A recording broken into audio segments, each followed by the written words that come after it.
Hello, world, and welcome to Driving with Kevin. I am your humble host, Kevin, and I wanted to provide an update video on how St. Patrick's Day went for me, personally, as a small market YouTube. I keep saying YouTube. Small market rideshare driver. So, Friday night was a little bit of a struggle. Friday night was very, very slow. There wasn't a lot of action. Not a lot of people out.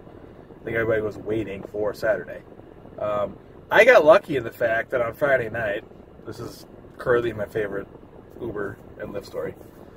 Friday night, I got kidnapped by a group of women. They're around 40 years old. From the Quad Cities. I picked them up from a bar downtown and I took them to their destination, which was another bar about 4 or 5 blocks away. Different area of downtown. And we got there and they decided that they wanted me to be their driver for the remainder of the evening. I was a little unsure about this. I kind of insinuate I didn't want to, but at the same time they were pretty persistent. Apparently they enjoyed the 4-block trip that we had, and they wanted me to drive them around for the rest of the night. They begged me to come into the bar and have a drink with them. Obviously I was driving, so I did not. I did go in the bar with them once I agreed to take them where they wanted to go for the rest of the night. I did go in the bar with them, and I drank water and soda while they partook in adult beverages. And while I was in there, watched Virginia get absolutely crushed in the NCAA tournament and shatter the hopes and dreams of hundreds of people. Thousands of people, probably. Maybe even millions, I don't know. But anyway, so we were in the bar for about 45 minutes, and they decided that they really wanted to go to Perkins, which was not part of the original plan. The original plan was bar for a little while and then the casino, and they decided they wanted to go to Perkins. And in our town, in Dubuque here, Perkins closes at midnight. So it was about 10:45, 11 o'clock at night, and they decided that we had to get to Perkins. So we drive out to Perkins, and by this time there, all three of them are just completely gone. Decided that they wanted to go to Perkins, so we go to Perkins, and we get there, and again, they insisted that I come in, sit with them, and eat some food. Really kind of didn't want to. Kind of played it off like, I'll sit in the car and I'll wait. And they got mad. The girl that was sitting in the front actually shut my car off and took my keys. I was very upset by this. It did cross the line. She knew that I was mad. She could tell. So I think she realized she crossed the line. She apologized. I ended up going in the restaurant, and they ordered me biscuits and gravy, which I ate and enjoyed. It was good. I can't deny that it was good. So they bought me breakfast, and then from there, we left there to maybe go to the casino. At that point, that was a possible game plan, but it's either that or back to the hotel. By this point, it was 12:30 probably. They decided, because I pointed out as we were driving back, that the hotel they were staying at had a bar. So they decided to go to the bar at the hotel. So I dropped them off at the hotel, and they gave me cash. So they bought me breakfast. They bought me a pop at the first bar.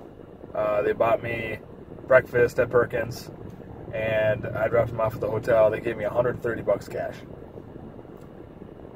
for about 2.5 hours of my time. So I would say it was worth it.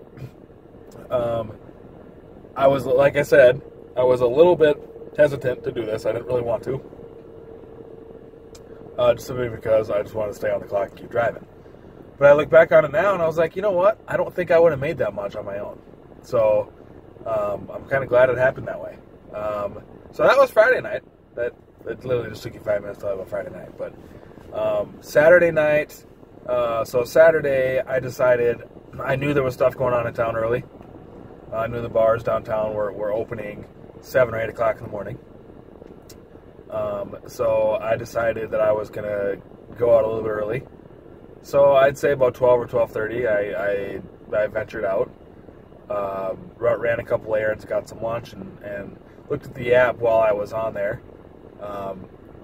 And I got a little frustrated because there was a surge on Uber, like 12:30, 1 o'clock. And we'll talk about surges in a later video, more than likely. But Uber likes to put surges on the map. They drop fake surges in to get drivers online. It's stupid. I was literally right in the middle of where this fake surge was. I did get a ride request, but it was about 10 minutes away, and it was not in the surge area where they had dropped the fake surge. So I took a couple rides at that point, and then I went home for a few hours. Didn't want to impact the 12-hour driving limit that Uber has. I probably would have stayed on if they didn't have that, because I could have probably gone all night and made a lot of money. So I went home for a few hours, went out again about 4:30ish, and maybe it was 5. Drove around for a little bit. My wife called me. She wanted to bring home food. So I stopped at the restaurant, got food, went home and ate with my wife, and then went back online again. When I went back online the third time, it was probably, I would say, 6:15 or 6:30. Actually, no, it was later than that, because I picked up the food at 6:30, 6:15. It was probably 7 or 7:30 when I went back online. From this point on, it was consistent. I had, I would say, from 7 until I stopped driving at 3:30, I maybe had 10 total minutes of downtime. That's how crazy St. Patty's Day was. Money-wise, so how did I do money-wise, you're asking? So I made $130, give or take a few dollars, on Friday night from that cash fare. I had 2 other cash fares. I had 2 other in-app. I probably had 2 or 3 other in-app trips as well. So Friday night, I probably made, with the cash, $145. What wasn't a great night, $150 maybe. Saturday night, so Saturday, from the time I signed on at midnight, or at 12:30, 1 o'clock, for those first couple rides, until I signed off at 3:30. It said I was on the app for about 8.5 hours. When I sign off, if I get a Lyft request, then obviously that time doesn't count. So they had me down that I was online for about 8 hours, and I think it was about 8.5 hours total. On the apps, not discounting any cash. I made $280 in about 8.5 hours. So in a small market like this, that isn't bad. So we started surging around 11, and it was consistently surging from 11 until probably about 2:30ish. I also got a lost item return fee of $15 that factored into that as well. But all in all, I would say St. Patrick's Day 2018 was the highest grossing holiday I have worked so far for Uber. This will be the first week that I am depositing over $400 into my checking account as a result of driving for Uber or Lyft. So I'm excited about it. Things went great. I was all decked out. I had my car decked out, and I had lights. I had a string of lights back behind me. I had some beads. I was wearing the St. Patrick's Day hat.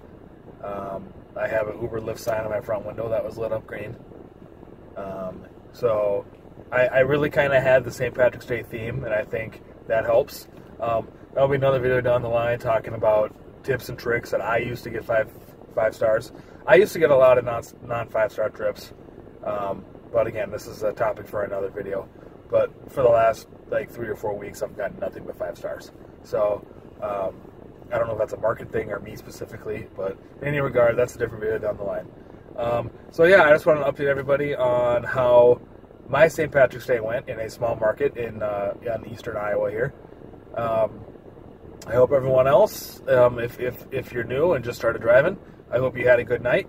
By the way, my record is maintained. I have been an Uber driver for a year, and I have never had a puker, and that still remains. I thought for sure I was going to get one last night, and I didn't. So, a year of driving Uber, not a single puker. Some drivers love the pukers because it's $150. I don't want to deal with it, so you can keep your $150. Don't puke in my car. So, also, I crossed the 1,000 ride threshold last night as well. So that's significant. I did drive today for about an hour, made another $32, $33. That's still a couple pending trips that haven't been added, tips or whatever. So, yeah, all in all, great weekend. I made $340 total on Uber and about $110 on Lyft. So, yeah. As far as what's to come here on this channel, I know the first video wasn't really all that exciting. I apologize. This video is a little rambly. I get it. I'm sorry. Then every video you will see from here on out will have something Uber or Lyft related. I hope to give you a tour of my car setup so you guys kind of see how I set up my car. Uber walkthrough, Uber driver walkthrough. I'll probably include Uber rider as well. And then a Lyft driver app walkthrough, as well as Lyft rider, so you guys can see that side of it as well. And those will be, you'll get to see what I see on my screen. Up to, like I said, a car setup video. I'll have tips and tricks for getting 5 stars. And that'll be it, I think. From there on, as we pick up subscribers, like I said, I'd like to do, whether they're actual live streams or just me recording my nights and posting them later, I would like to have actual videos of me driving people around and kind of what that looks like, so people get a good idea of kind of what to expect. So, again, like, subscribe, and if you have any suggestions or comments, leave them below. And I will see you in the next video. Talk to you later. Bye.